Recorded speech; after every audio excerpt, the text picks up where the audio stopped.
Now this is how you can put a timer on the camera on the iPad, and let's get started. So at first, locate the camera application, and as you can see, so many different things in here. So make sure you are inside of the photos section, and one of the options, which as you can see pops up right there, is a timer icon right there. So you can literally just tap on it and you have three options to pick from.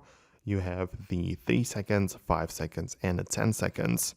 So choose whichever one you want, then tap on the shutter button and you'll see the countdown in real time, perhaps even accompanied with flash.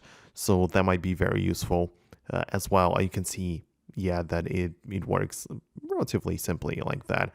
It also works for the front-facing camera, so exactly the same principle where you just set up a timer, hit the shutter, and just wait for the camera to take that picture. So that's basically how it works. There isn't really anything groundbreaking about it.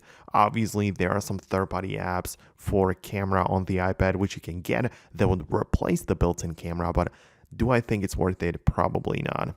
So thanks a lot for watching. I really appreciate your support.